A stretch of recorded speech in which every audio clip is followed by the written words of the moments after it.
Snooze with Rupert, Season 2, Episode 4.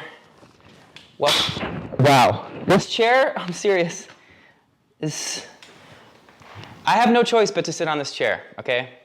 I'm doing satire on a budget, and we're going to make it through this episode. Today, we're talking about the Wet'suwet'en crisis, the Wet'suwet'en standoff between the hereditary chiefs and their land-defending matriarchs, supporters, and allies versus the Canadian federal government, their armored troops, and a bunch of energy extraction corporations. Since the winter of 2019, the Wet'suwet'en Yintah, or ancestral lands, have been raided each year by militarized police.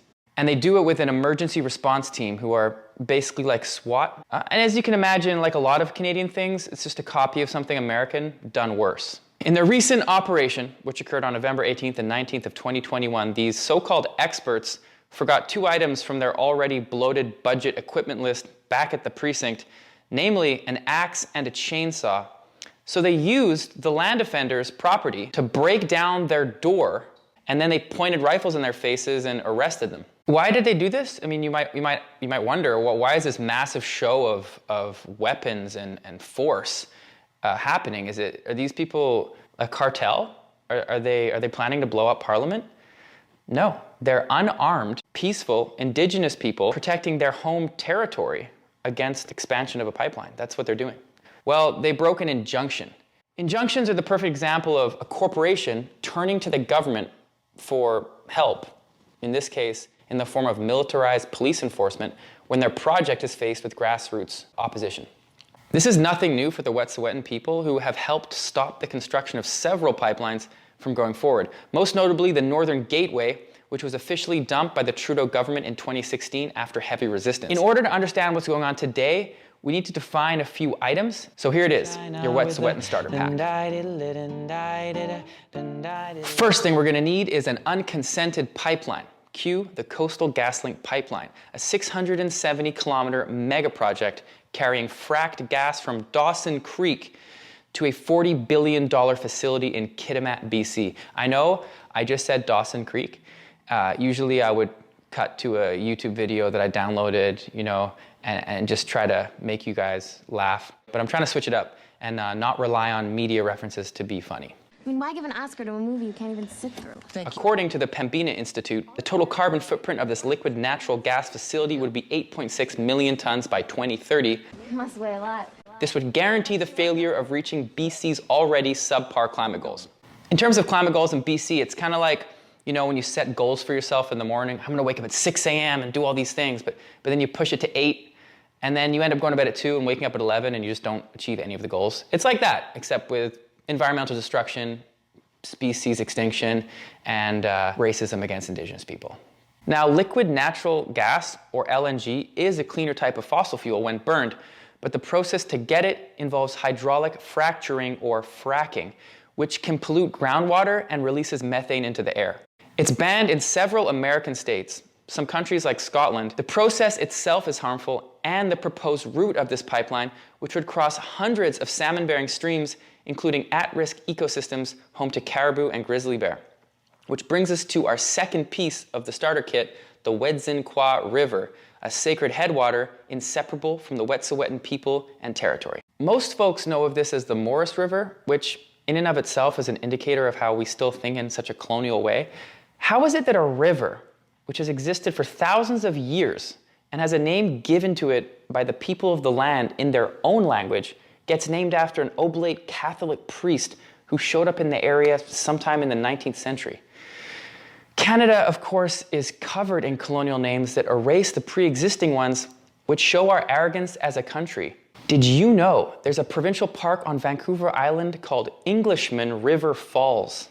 I can only imagine what would drive you to think of such a name. Yes, this waterfall is stunning, isn't it, old chap? You know what, let's name it after our race of people, even though it's been here for a long time and it was shared with us. Yes.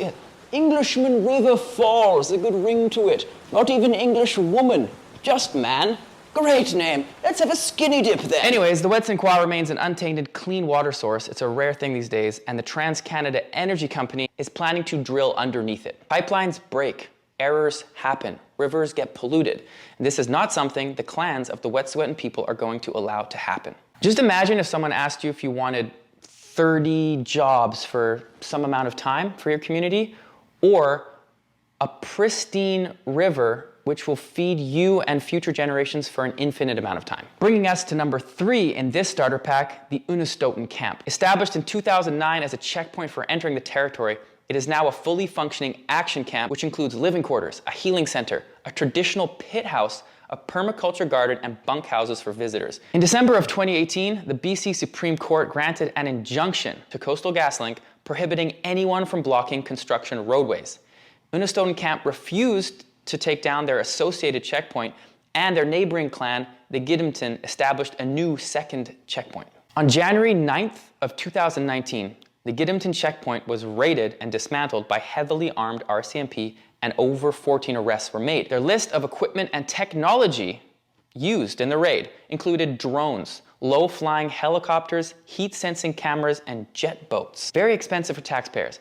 Fast forward to 2021 at Fairy Creek, the RCMP spent $6.8 million over the summer doing similar activities. And like at Fairy Creek, they created a media exclusion zone, which has since been proven to be illegal, which prevents journalists from documenting the violent arrests. According to an in-depth report done by The Guardian, who acquired notes from an RCMP strategy session, the RCMP were prepared to use lethal overwatch, which is a term used for the deployment of officers who are prepared to kill. There was specific reference to child apprehension by social services if necessary. Keep in mind, removing children from one group and placing them in the hands of another is a UN-defined aspect of genocide. They carried these weapons despite knowing for sure that there was no threat from land defenders at using guns against them.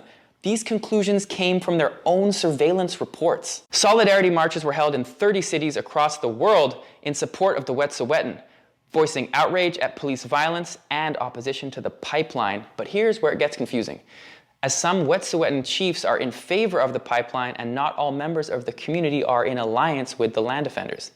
This brings us to topic 4 in the starter pack, the hereditary clans of the Wet'suwet'en Nation. The Wet'suwet'en Nation have existed for thousands of years before colonization. In their traditional governance, there exist 5 clans. Each of the major clans have several houses. The clans appoint chiefs through their own feast system. It has been compared to the potlatch, but is different. With colonization came the Indian Act, which forced Indigenous people off their land into reserves.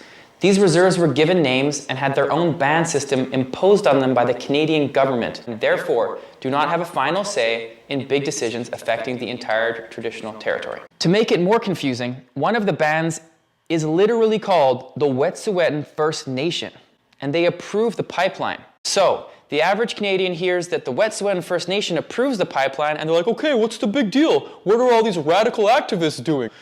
And that's how the ignorance spirals out of control. By ignoring the hereditary chiefs and their unanimous calls to stop the pipeline, Canada is actually breaking their own promises relating to UNDRIP, or the United Nations Declaration on the Rights of Indigenous People, which is our 5th part of the starter pack. With UNDRIP, it is stated that Indigenous peoples shall not be forcibly removed from their lands or territories.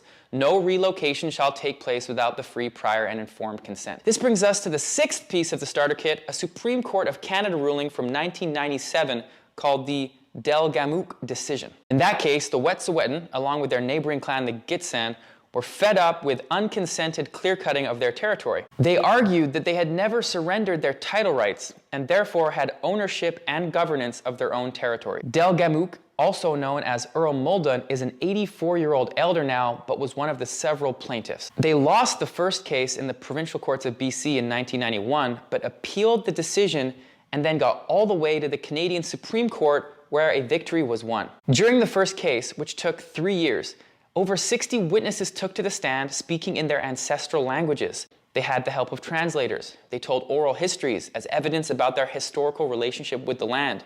They shared ceremonial songs and did performances showing their personal bloodline histories. Thankfully, the Supreme Court recognized that oral histories like the Gidimt'en were as valid as written evidence. This means that First Nations across Canada can refer to their own oral history and laws when claiming their traditional lands in court. It also proved that Aboriginal title and ownership of land had never been extinguished in British Columbia. Well, now we have 6 items in the starter pack. Number 7 is the Gidimt'en checkpoint mentioned earlier, which despite being dismantled back in 2019 still stands today. So we've covered the first raid of 2019 and why it happened. We need to quickly cover the second annual winter raid of 2020. On New Year's Eve, December 2019, the government granted rights to Coastal GasLink to begin construction of the pipeline. On February 6th, 2020, the militarized RCMP moved in once again and arrested people at the Gidimt'en checkpoint, which blocked the Morris Service Road essential for carrying out pipeline activities. That same day, a railway blockade just east of Toronto was orchestrated by the Tyendinaga Mohawk Nation. Over the next month, similar operations were conducted in Montreal, Ganawage, Vancouver, and other parts of the country, which resulted in the shutting down of operations in eastern Canada by VI Rail. Justin Trudeau issued a national crisis, held an emergency debate, and CN Rail had to lay off thousands of workers. Justin also couldn't go to the Caribbean for his holiday, and his wife was super upset because she, quote, wanted to get her dutty wine on. Due to the immense pressure on the railways, the RCMP agreed to leave the territory and remove themselves to a nearby town. To me, that's an L. They took another L. They lost. You lost, RCMP. The people power pushed you away. It worked. Railway blockades worked. Protests work. Solidarity actions work. So here we are in 2021, and we come to the third raid.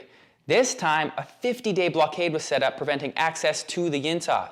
It included the presence of a tiny house built directly in the way of the Wet'suwet'en River, where CGL planned to drill the pipeline. This mighty little tiny house is the 8th item in our starter pack, Coyote Camp.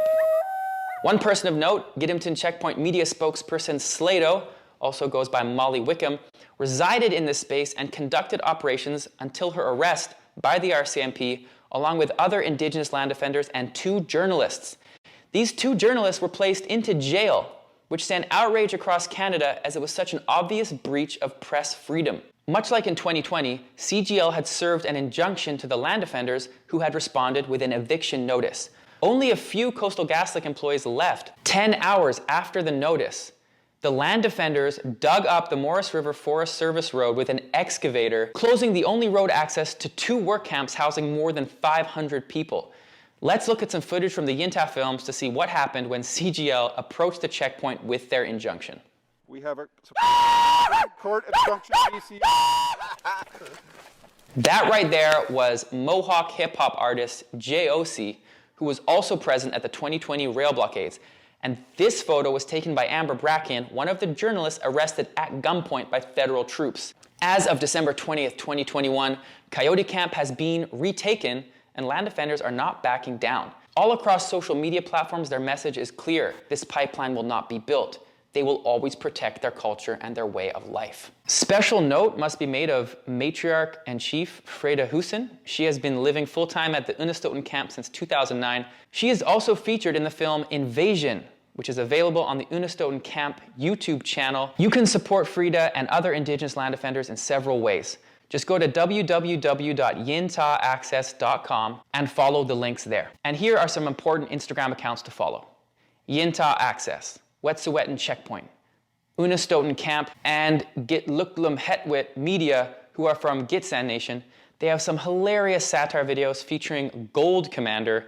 Go check it out. It's played by Colin Sutherland Wilson. I hope that this starter pack has demystified this whole topic so that now you can understand the basic foundational elements. It's what it's done for me. Defund the police.